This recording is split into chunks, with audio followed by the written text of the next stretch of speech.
y me han dicho que hable un poco del tratamiento del lupus. Y bueno, la idea es hacerlo de una forma práctica y bueno, de la manera más concreta que se pueda, ¿no? Sabiendo que, bueno, que esta es una enfermedad pues que, como ya sabéis, tiene mucho rango clínico y que, por lo tanto, pues un tratamiento universal no se puede plantear, ¿no? Esto hay que hacerlo en función de cómo se presenta la enfermedad, ¿no? Pero siempre, como aquí los corticoides van a ser un protagonista especial de la función, antes de empezar por la parte clínica, siempre me gusta ir un poco al inicio de la historia, ¿no? Y luego, pues, como digo siempre, en modo usuario, porque yo pues no me dedico a esto de las moléculas, pero creo que entender un poco cómo funcionan los glucocorticoides ayuda luego a justificar por qué hacemos las cosas que hacemos, ¿no? Cuál es la lógica bioquímica que hay detrás de la actuación clínica, ¿no? Entonces, bueno, los glucocorticoides, sabéis que realmente son medicamentos, pero son hormonas que usamos como medicamentos. Es decir, utilizamos un efecto colateral de una hormona para lo que queremos, pero que no es el efecto fundamental de esa molécula, ¿no? Y durante mucho tiempo se pensaba que únicamente había una vía de actuación de los corticoides, que era la vía genómica, en la cual, pues, una vez que el cortisol se une a su receptor y entra en el núcleo, pues inhibe una serie de mediadores inflamatorios, de genes, ¿no? que median o que codifican para mediadores inflamatorios, que es lo que se llama transrepresión, ¿no? En paralelo a eso, hay otra acción que se llama transactivación, en la cual también se activan algunos mediadores antiinflamatorios, pero que sobre todo lo que hace es mediar las actuaciones hormonales del cortisol, es decir, es el responsable pues de todos los efectos sobre el metabolismo de la glucosa, de los lípidos, activación de osteoclastos y demás. Es decir, de los efectos adversos que veíamos en la gente que toma glucocorticoides. Según sube la transrepresión, sube la transactivación. Es decir, a medida que la vía genómica se va activando más, aumenta la actividad antiinflamatoria, pero también aumentan efectos adversos, de forma paralela e inseparable a día de hoy. Pero ya desde hace bastantes años se sabe que hay una vía alternativa, que es la vía no genómica, en la cual la cosa no pasa por el núcleo y por tanto no hay transactivación, es decir, por lo tanto no hay esos efectos hormonales, y además se ha visto que es una vía más potente y más rápida porque tiene menos pasos. Entonces, de alguna forma, es un poco simplificando, pues un poco la vía genómica sería pues un poco la vía chunga, ¿no? Que es la que nos va a dar problemas, la vía por la que hay que pagar un precio, ¿no? Para conseguir un efecto terapéutico, en tanto que la otra, pues es una vía que de entrada pues pinta bastante bien, porque hemos dicho que es rápida, potente y que no tiene estos efectos adversos asociados. Claro, dicen, bueno, pues yo quiero la segunda, ¿no? Y entonces, ¿esto cómo se hace? Bueno, pues esto parece que depende de la dosis. Eso también parece que está bien establecido. Y como podéis ver en el dibujito, realmente la vía genómica se satura pronto, o sea, en torno a 30-40 miligramos al día de prednisona, la vía genómica está ya saturada casi a tope. Eso quiere decir que a partir de esa dosis no hay muchos más efectos antiinflamatorios, además estamos ya a tope de efectos adversos. O sea, con 30 miligramos al día estamos ya en un punto en el que los efectos adversos del corticoide son prácticamente máximos. Y sin embargo hay que irse a dosis ya muy superiores a 100, superiores a 100, para activar la vía no genómica. Ya podéis ver también que cuando se activa la vía no genómica también se activa la genómica, pero si la activamos durante un corto periodo de tiempo, pues realmente no hay ocasión para que esos efectos adversos se manifiesten. Es decir, sería el concepto de lo que es un pulso. Dosis más altas que activan la vía no genómica durante un corto periodo de tiempo para que esos efectos adversos no aparezcan. Este es un poco el concepto que subyace a lo que voy a contar después. Entonces, cuando nosotros tratamos el lupus, en general cualquier enfermedad inflamatoria, pues de alguna manera tenemos la tentación, ¿no? de centrarnos en lo que es la actividad de la enfermedad, ¿no? Es decir, controlar el brote inflamatorio. Bueno, eso está bien, o sea, que tiene una chica con una muñeca así, pues coño, hay que bajársela, ¿no? Eso está claro, que para la mancha de la piel, ¿no? o que el riñón deje de tener proteinuria. Pero eso, siendo importante, no es lo único importante, porque al final de lo que se trata esto es de que la paciente no acumule secuelas irreversibles, no acumule daño. Y el daño, por supuesto, es efecto de la actividad de la enfermedad, pero no es solo efecto o consecuencia de la enfermedad. También hay otras cosas que pueden producir daño. Y dentro de las cosas que pueden producir daño, pues clarísimamente los corticoides son una de ellas. Y esto, lo haya mirado, quien lo haya mirado, lo ha encontrado. Los corticoides, en general, son una causa fundamental de daño en el lupus. Y hace poco ha habido una revisión sistemática, que estos estudios son difíciles de analizar, porque a veces es difícil encontrar las dosis, es difícil encontrar la buena eficiencia de los adversos, pero bueno, con un trabajo muy importante hecho por este reumatólogo peruano, Manuel Ugarte Gil, lo que veis es que, sobre todo, básicamente, en lo que son la osteoporosis con fracturas, la osteonecrosis y el aumento de riesgo cardiovascular, los corticoides se asocian a este tipo de daño y además de una manera dosis dependiente. En función del efecto, pues en unas son dosis acumulada, otras por dosis diaria, pero la idea es que según va creciendo la dosis, el efecto es mayor, ¿no? Por otro lado, aunque de esto hay menos cosas escritas, la activación de la vía no genómica y el uso de pulsos, pues parece que no se asocia al daño. Y una vez más, los estudios individuales dicen que no, y la revisión sistemática dice lo mismo. O sea, ninguno de los efectos analizados se asocian de manera significativa con la utilización de pulsos de metilprednisolona. Y por otro lado, empieza a haber ya datos desde hace ya unos años, sobre todo en nefritis lúpica, pero también en otras manifestaciones, en otras formas de presentación del lupus, de que no hace falta tampoco ir a tope con las dosis de corticoides, ¿no? Que dosis más bajas probablemente tengan un efecto similar. Cuando una persona está con corticoides, pues bueno, siempre se comenta, hay que bajarlos tal y cual, y luego la pregunta es, ¿cuándo los quito, no? Y realmente esta pregunta pues no tiene una buena respuesta, porque se han hecho muchos estudios, y esto es una revisión sistemática también muy reciente, y ¿qué es lo que nos dice? Bueno, pues dice que sí, que en general se pueden quitar, pero que en torno a un 20 y tantos % de la gente, y eso es uniforme a los estudios, van a hacer un brote cuando le quites el corticoide, partiendo de dosis bajas, y que ese brote en la mitad de ellos va a ser grave. Y la putada es que no sabes en quién. No sabes a priori qué pacientes van a brotarte y van a hacer un brote de chungo y cuál es el corticoide. Con lo que esto añade un poquito de dificultad a la historia, luego comentaremos. Vale, con todo esto un poco ya establecido, ¿qué nos dicen las guías que hay que hacer? Bueno, sabéis que se han publicado unas guías en el año 2019 del EULAR, que son pues un poco las que sigue todo el mundo, ¿no? Y bueno, pues es un documento que está muy currado, está muy bien hecho y como veis nos sacan unos gráficos en colores, pues según nivel de evidencia, ya aquí enfocan la historia según escenarios clínicos, ¿no? En función de la actividad de la enfermedad, pero tampoco entran muy al detalle, O sea, empiezan a decirte, bueno, aquí usa meclofenato, aquí usa tal cual, pero no te dicen cuándo, cómo, cuánto tiempo, cuándo subo, cuándo bajo. O sea, realmente esto es como siempre, es un marco en el cual, digamos, uno se puede meter, pero sobre todo para gente que no tiene una gran experiencia en la enfermedad, pues igual no le sirve demasiado para seguirlo, ¿no? De forma práctica, ¿no? Entonces, bueno, la idea es un poco transmitir lo que nosotros hacemos de una manera pues, un poquito más detallada. Y antes de entrar al detalle, sí que quiero comentar, ¿no? Pues que llevamos unos cuantos años ya, más de 15, ya lleva 20 años haciendo cosas de esta forma, que eso, bueno, la gente se ha ido construyendo poco a poco, pero apoyados en lo que nosotros llamamos los tres principios básicos de acción, ¿no? El primero de ellos es una cosa que a día de hoy ya está clara, pues ha costado mucho esto, O sea, hace 15 años la bisecloroquina era un fármaco de tercera división en esto del lupus.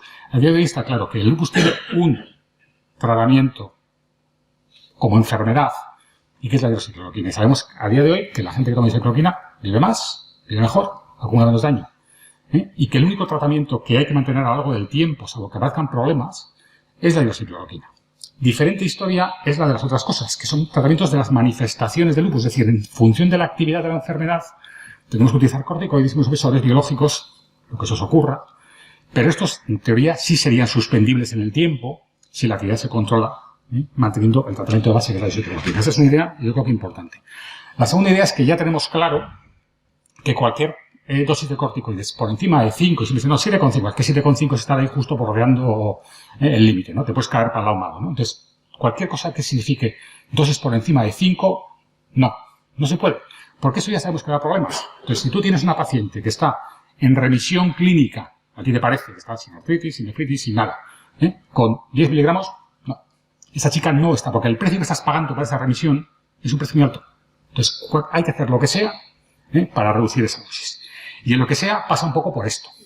Usar más pulsos, es decir, usar más vía no genómica para inducir remisión, combinar tratamientos de una forma mucho más precoz, no solo en pacientes sumamente graves, de tal forma que puedas empezar por dosis más bajas de corticoides y bajar más deprisa, porque la gente cuando empieza por 60 tarda mogollón de tiempo en llegar a 5. Y todo el mundo dice, no, yo bajo deprisa, los cojones, no bajas deprisa. Eso es mentira, porque es que todos lo sabemos. Y esto además hay estudios al respecto, ¿no?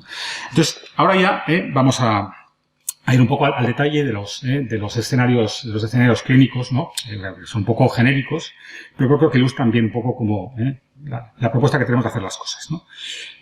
Imaginaos que os viene una chica, ¿no? Pues con alguna de estas historias, ¿no? Os viene pues con un relación mariposa, con un lupus erisógeno agudo, con una artritis o con una serositis.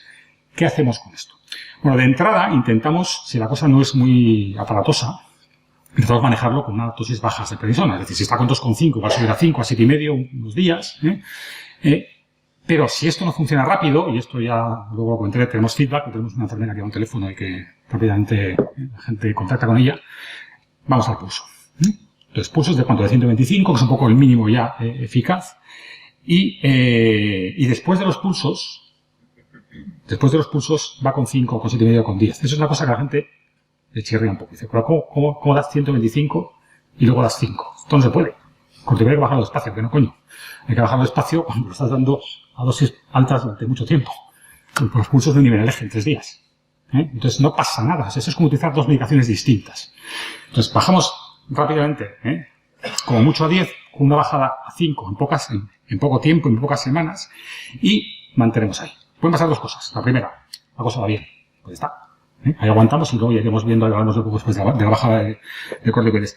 Que la paciente no responde, o que responde inicialmente a los pulsos, pero al cabo de 2, 3, 4 semanas vuelve a brotar, pues ya se acabó la discusión. Puede volver a pulsar, al cabo de unas semanas más puede volver a pulsar, pero aquí hay que añadir algo más. Porque ya está claro que esa no va a aguantar con las de prednisona que nosotros pensamos, como sabemos que es la adecuada. Y habrá que añadirle, pues lo que sea. Un inmunosupresor, mepacrina, o lo que sea. ¿Qué pasa si la paciente viene con esto? Pues vamos, otro lupus cutánico. Pues no, esto es una vasculitis, esto es una cosa distinta. Esta chica tiene vasculitis en las manos, en los pies y en el cerebro. Esto ya es un órgano mayor, esto ya no hay que ser tan amable, ¿no? con la enfermedad. Y aquí, siempre empezamos por pulsos en general de 250 y a veces de 500, un poco en función de la representación clínica como de grave. Y aquí después continuamos con prednisona también, pero no dosis nunca superiores a 30 miligramos al día. En general, nos quedamos en 20. Y siempre, prácticamente, que tenemos un órgano mayor, aparte de ciclopina, que eso ya va de serie, utilizamos ciclofosfamida. Y os voy a enseñar un poco cómo utilizamos la ciclofosfamida. Esa es la pauta que desarrollamos para la nefritis lúpica, pero que ya realmente la hemos extendido a cualquier manifestación visceral grave de lupus y de otras enfermedades autoinmunes. Entonces, después de los 3 pulsos iniciales, ya he dicho que empieza la gente con 30 con 20 y vamos bajando el corticoide a piñón fijo. Es decir, 2 semanas con 30-20, 2 semanas con 15, 4 semanas con 10, 4 con 7,5. En 12 semanas todo Dios está en 5. Y cuando digo todo Dios, quiero decir todo Dios. Es decir, la bajada no se modifica en función de cómo vayan las cosas. Si la paciente va bien, genial. Pero si no va bien, no nos quedamos atascados en el 15 y entonces ya veremos. Se baja lo mismo y ya pensaremos qué rayos hacemos más. Porque si paramos la bajada, entramos en el escenario ese de ya se queda la chica durante meses otra vez con el corticoide en las dosis que no son aceptables. Ya he dicho que en general la afectación visceral grave en la nefritis prácticamente siempre entramos con ciclofosfamida.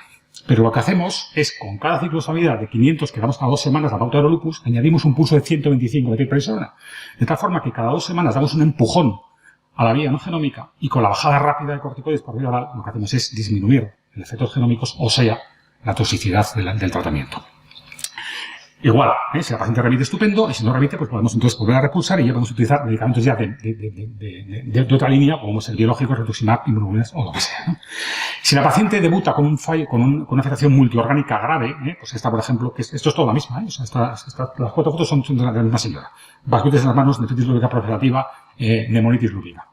Esta mujer fue con el mismo tratamiento que vienen las graves, lo que pasa es que en este caso añadimos rituximab desde el principio. Es decir, intensificamos un poco el tratamiento desde el inicio, pero la ciclofosfamida con el pulso de 125 y la bajada de corticoides es exactamente igual. 20-30 y en 12 semanas en 5. Igual puede estar, si responde bien, y si no, pues ya pondremos otra serie de tratamientos, incluidas plasmaféresis o lo que haga falta.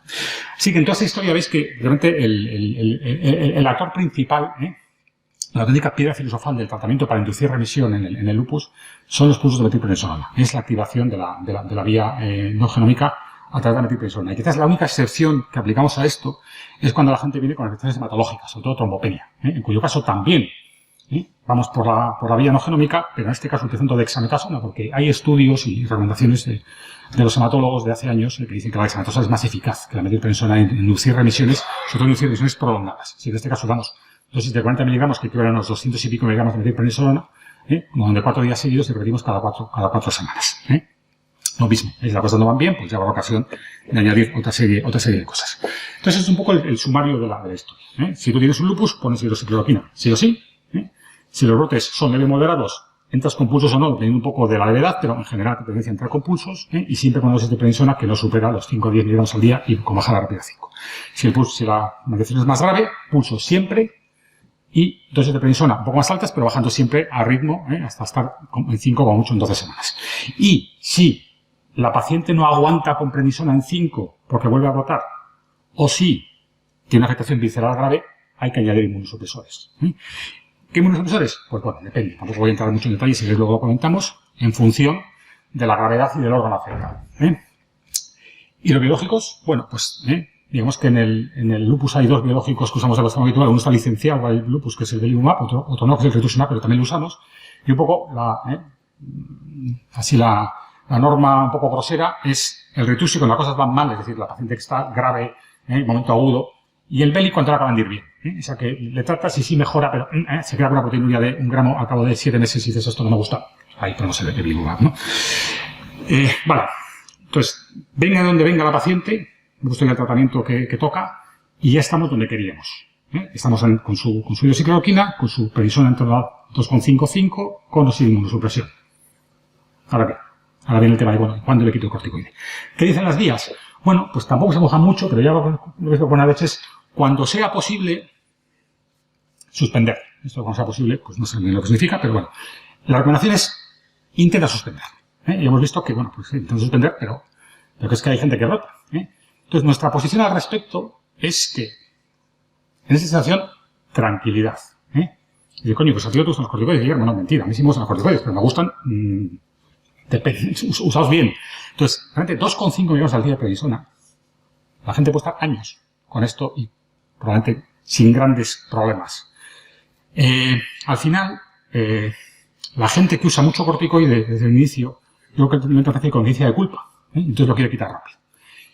Y realmente lo de quitarlo rápido, pues bueno, puede ser algo positivo. Desde luego no es la medida más importante para disminuir la toxicidad de corticoides. Y yo creo que aquí se puede ver bien. Estas gráficas son inventadas, pero más o menos reflejan un poco las opciones que hay ahora mismo por ahí disponibles en el mundo, ¿no? La primera, empiezo con miligramo kilo día, bajo, pues bueno, a un ritmo rapidillo, más o menos, hasta 20, ahí me relajo un poco, me quedo en 20 un tiempo, y luego cuando ya llego a 5, en unos pocos meses me fuera. Opción B, empiezo más abajo, bajo zumbando hasta 5, 2,5 y ahí.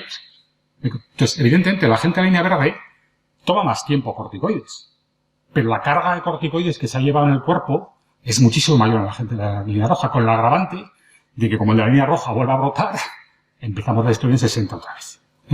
Así que, yo creo que tranquilidad. Y dices, vale, pues nos has contado aquí toda esta castaña, y eso es porque a ti te parece, ¿no? Lo dices y esto, ¿por qué me tengo que creer yo que esto funciona? Bueno, no somos tampoco tan insensatos como parecemos, y hemos mirado, cómo nos va la vida con estas pautas. Y afortunadamente tenemos un centro con el que hemos colaborado mucho, que es los hospitales de Burdeos, que son una gente pues de nuestro mismo perfil, son internistas, ven pacientes muy parecidos a los nuestros, y ellos funcionan muy bien, por cierto, siguiendo las guías, porque son franceses. Entonces, bueno, pues de alguna manera hemos hecho estudios comparativos con ellos, ¿no? Entonces, esto es un estudio que hicimos en pacientes con lupus naive, o sea, gente que llegaba a la unidad y eran tratados por primera vez por nosotros o por ellos, y lo que vimos era quién cumplía criterios de remisión, que eso es estar sin actividad en ningún órgano, aunque puedas tener actividad a nivel analítico, con hidroxicloroquina puede estar, con inmunosupresor puede estar y con prednisona hasta 5 puede estar, ¿vale? O sea, si cumple todo eso, está en revisión. Bueno, pues lo que vimos es que al año nuestros pacientes alcanzan la revisión de más de un 80%, en tanto que los pacientes de Burdeos alcanzan la revisión en torno a 43%. Y dices, ojo, esas veces, ¿qué mal lo hacen? Pues no, porque la mayoría de las series que hay publicadas, las cifras son de un 40 y pico por ciento, no un 80%. ¿Qué pasa? ¿Cuánta gente se mantiene en remisión a lo largo de la visita anual durante 5 años? Bueno, pues en el caso nuestro, 70%, en el caso de los franceses no llega al 30%, lo mismo, son las cifras normales. Es decir, parece que efectivamente en lupus en general esto funciona. En nefritis lúpica hicimos un primer estudio con ellos comparando por centros, pero luego, según ellos, más pacientes hemos sido capaces de comparar por ramas de tratamiento. Las dos de abajo son los tratamientos estándar, ¿no?, de ciclosamida Eurolupus, de 3 pulsos y luego ciclosamida y ya está, a las 2 de prednisona, pues un poco de medio miligramo y luego bajando como sea, o micofenolato. Y la línea de arriba es la pauta que os enseñaba antes, la repetición de los pulsos de 125 cada 2 semanas. Bueno, pues ya veis que realmente la tasa de respuesta es mucho mayor. Y es mucho mayor no solamente que la que tienen las otras dos en nuestra experiencia, sino mucho mayor que la que aparece en la literatura en la mayoría de los estudios. Es decir, no hay ningún estudio en el cual la tasa de respuestas al año sea mayor del 60%, nosotros estamos en un 86%, pero además, mirad esto, ¿con qué dosis media de prednisona por los primeros 6 meses? 8,5 miligramos al día. Solamente hay un estudio, que es el de la voclosporina, que tiene una tasa parecida, pero con mucho menos tasa de respuestas. Es decir, parece que efectivamente esto de dar los pulsos cada 2 semanas, por lo menos en nuestro entorno, funciona. Y también hicimos un control de calidad con los controles históricos de cruces, y lo que vimos es que los pacientes tratados desde el año 2000-2001, que es cuando empezamos a hacer estas cosas, pues, evidentemente muchas diferencias de tratamiento tienen más hidroxicloroquina, menos dosis de corticoides, más pulsos, por lo de siempre. Y que realmente eso se traduce en un descenso del daño asociado a corticoides y un descenso del daño cardiovascular, que si recordáis, son las dos cosas, los dos campos en los cuales se ha visto que los corticoides influyen en la revisión sistemática. Así que yo creo que estamos ya en un punto en el que esto ya no es admisible que nos aparezca por la consulta nadie con esta jeta, sea Selena Gómez o sea cualquier otra persona. Y el EULAR, pues ya parece que también se ha puesto las pilas, y en las mismas recomendaciones que os he dicho antes, ya empiezan a hablar de poner pulsos no en situaciones exclusivamente de riesgo vital, de poner inmunosupresores de forma más precoz, de tener dosis de prednisona de mantenimiento, no se olvidéis, nunca 7,5, y de una manera un poco más oculta, porque es una tabla de estas suplementarias que hay que buscar por ahí, ya dicen, que hay que evitar, en cualquier circunstancia, empezar por 1 miligramo kilodía. Esto yo creo que es un avance importantísimo. Y claro, y esa es, digamos, la parte de las pastillas, de los medicamentos, ¿no? Pero a mí siempre me gusta acabar con un pequeño añadido, ¿no? Hacer esto no es del todo fácil, Hay que tener una serie de condicionantes que te permitan hacer eso, Y esto lo he llamado las 3 T's, La primera T es la T de tiempo, Esto parece de perogrullo, pero a los pacientes hay que llegarles un rato, Hay que estar en la consulta con ellas, hay que explicarles qué es lo que les vas a hacer, ellas tienen que entenderlo, hay que verles la cara, entera, si es posible. Esto del telefonito como consulta reglada es una catástrofe. No sé si a alguien le gustan, pero las ruedas telefónicas, como apoyo, no están mal. Pero sustituir la consulta presencial por la telefónica me parece una catástrofe, pero no sé ese tipo de pacientes, ¿no? Entonces, yo creo que esto es muy importante. La segunda T es la T de TALDE. TALDE es equipo en euskera. Y realmente es muy importante tener esto organizado. Yo siempre digo que seguramente, sí, en un concurso de sabiduría de lupus, nosotros no quedamos los primeros. Hay mucha gente en el mundo que sabe, y en su entorno que sabe mucho de esto. Pero en organización, igual sí. Y esto es muy importante. Tener un bloque duro, de gente que se dedica a esto, se dedica de forma preferencial o exclusiva, y luego tener unos satélites, de especialistas con los cuales colaboras de manera estable. Nosotros tenemos una consulta estable con nefrología, una consulta estable, ¿sabes qué decir? Que todas las semanas hacemos con ellos, con oftalmología, con gine, oftalmólogo. ¿Y qué pintan en esta historia? Pues importantísimo, porque si el oftalmólogo no está entrenado, puede empezar a ver toxicidades por hidroxicloroquina por todas partes y quitarle a la gente una pastilla que es fundamental. Le mira ahí el ojo y dice, oye, hay una cosa arriba a la izquierda, tú te vas a quedar ciega. Y dice, tío, hostia, no me tomo yo esta pastilla ni harta. Y llega a la consulta y dice, yo esto no lo tomo, que me quedo ciega, me lo ha dicho el señor de los ojos. Y entonces, ¿ya qué haces? Entonces, la tasa de abandono de medicación en nuestra corte es muy pequeña, porque tenemos unos oftalmólogos que están entrenados y que hacen la consulta, y que cuando hay alguna duda nos llaman por teléfono. Y acordamos con ellos pactos a la hora de establecer esto. Y luego, dentro del equipo, pues yo creo que también hay que incluir pues a todos los resis que han venido a rotar a nosotros, de Logroño unas cuantas, que ya pasan de 400. Es decir, que yo creo que al final, por mucho que escribas y por mucho que tal, yo creo que el ver las cosas con tus ojitos, bueno, te da un plus, ¿no? Y ver que efectivamente en la consulta no entran selenas con la cara como un botijo, pues yo creo que eso es algo que de cada manera te ayuda a decir, bueno, pues igual sí. Y luego la tercera T es la del teléfono de Mónica. Esto es una cosa bestial. Nosotros tenemos una enfermera, ya lo comenté antes, ya sonará a muchos, que lleva desde el año 2009 en la unidad, desde el año 2011 es la portadora del Lupus móvil, que es un teléfono que suena incesantemente durante unas 6 horas al día. Lupusfón es una de cada vez. Lupusfón. William, te han llamado Lupusfón. Este teléfono es un teléfono móvil de acceso directo de los pacientes. Esto, yo digo que es como el seguro del coche. O sea, aunque no lo uses nunca, solo de tenerlo ya la gente da mucha confianza, pero la gente lo usa. Mónica llegó a atender 90 llamadas en una mañana. Ahora en los meses de la pandemia, con que si la vacuna, que si tal, que si igual. Es una realidad. Esto es muy inusual. Hay muy poca gente que tenga una enfermedad. O sea, yo siempre digo, nosotros sin enfermedad no podemos vivir. O sea, la pieza fundamental de nuestra vida es, sin duda, la enfermera. Así que para terminar, recordaros un poco el tema de las vías, la vía genómica, vía genómica. La vía genómica, utilizarla dosis bajitas para tratamientos de mantenimiento. La vía no genómica, utilizarla situaciones agudas, pulsos para inducir remisión. En este caso, yo creo que en contra de lo que se suele decir para la mayoría de las cosas, lo mejor claramente está en los extremos. Así que nada, muchas gracias y luego comentamos.